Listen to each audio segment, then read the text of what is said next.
Hi everyone, I'm Federico della Sorte and I attend the fifth year of the section B of Primo Levi at Turin. Today we're going to see how to study a function. To start we have to pick a function. I choose this function because it's quite complete to study, so it's a good example. The next step is to calculate the domain.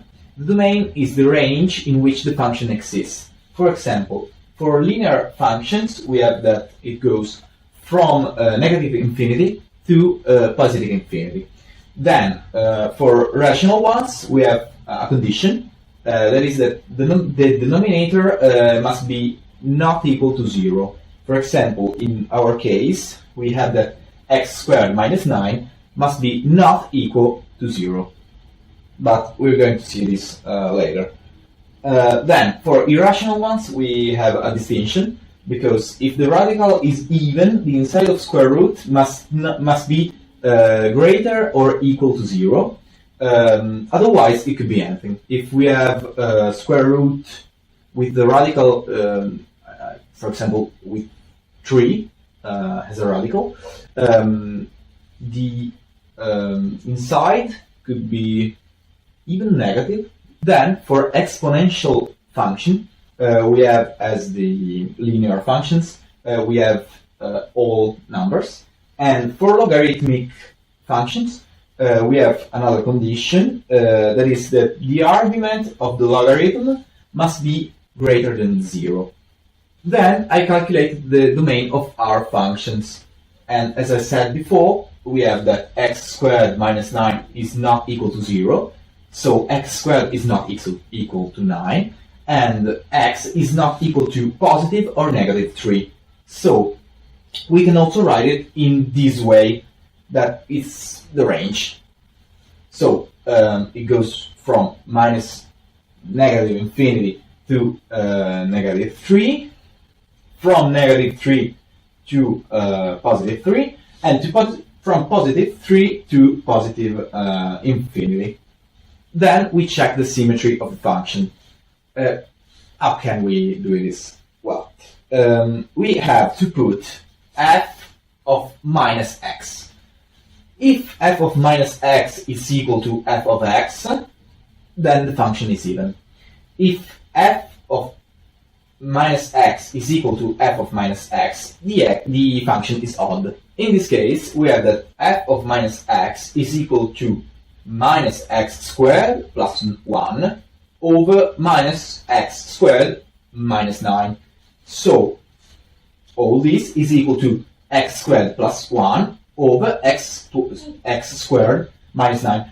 That is equal to the function of the start. So the function is even. And what does it mean?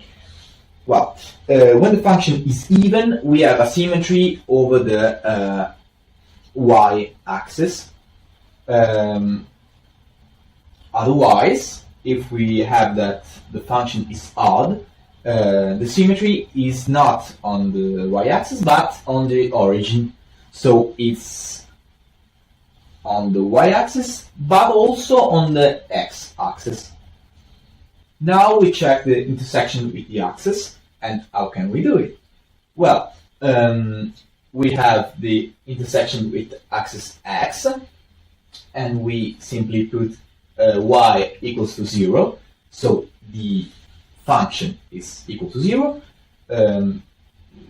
We solve an equation, so for all these equal to 0, we only have to have that the denominator is equal to 0, so x squared plus 1 equal to 0, and it could not be, because a number squared plus 1 could never be negative, so, or 0, in this case 0.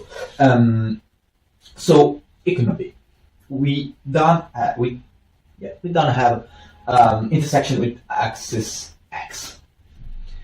Then we go to the intersection of axis y. We have to put x equals to 0, so 0 squared plus 1 and over 0 squared minus 9. So 1 over minus 9, so minus 1 over 9. And this is the point where the function intersecates the axis y. Now we check the sign. And in order to do it, we have to put that f of x, so function, is greater of 0. So the function is greater to 0, and we have to divide the function into separate, because it's a equation, but it's a rational equation. So we have to put the denominator greater to 0 and the denominator greater to 0, and then links the results. But in this case, we have that x squared plus 1 is greater to 0, and for all values of x, it's greater than 0. So we can take it apart. Below, we have that x squared minus 9 must be greater than 0. So x must be less than negative 3, and x must be greater than positive 3. We can see it better with this graph that represents what I said earlier. For example, we have the negative 3 and positive 3 put on some axis, and we have that if the function is before minus 3, it's positive. If it's after positive 3, it's positive. But if it's in the middle, it's negative. So we already know how the function will be. Now we check the limit. A limit is a value that the function takes in a point. And in this case, we have to take the values of the domain that we calculated earlier. So we have all these values, and we have to do the limit of all these values. So, for example, at first, I did the limit of negative and positive infinity, because in this case it's the same value, so I did it together. So we have that the limit as x approaches negative of or positive infinity of the function, so of x squared plus 1 over x squared minus 9, it's equal to negative or positive infinity squared plus 1 over negative or positive infinity squared minus 9. That in both cases is positive infinity, because if it's squared, it's positive. So we have infinity over infinity, and as we know, it's an indeterminate form. So I use the orbital for the limit. So it's simple because you only have to do the limit of the derivative of the function, only if it's in this case, because you cannot always use it. But in this case, I did the derivative of this over the derivative of this. You don't have to do the derivative of all. It's derivative of the denominator over the derivative of the denominator.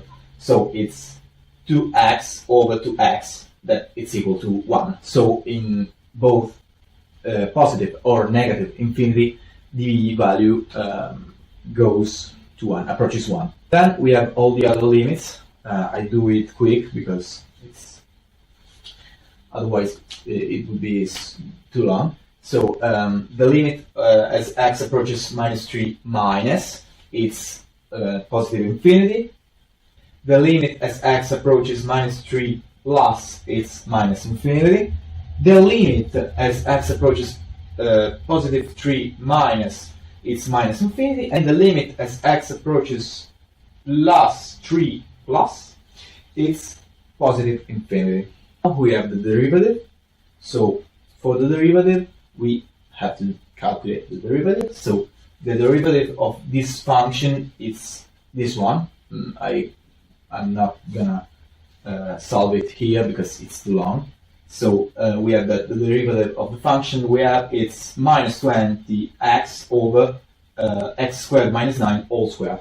And then what we have to do is to put the derivative of our function is equal to 0, and it's also greater than 0. The values that we get is that x is equal to 0 and x is less than 0. So we can solve it.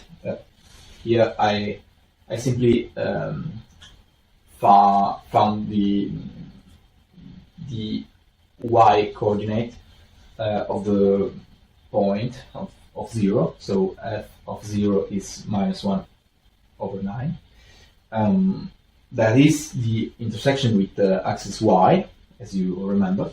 And we have this simple graph that represents that we have 0, that is our middle point, and before 0 the function is increasing, and after 0 it's decreasing. So we have a max point. Now we can draw the graph, putting all the data that we found together, and we reach this drawing. So we achieved our goal. We studied a function, and that's it. That's it. It's simple. It's not as hard as you may think, but that's it. See you next time.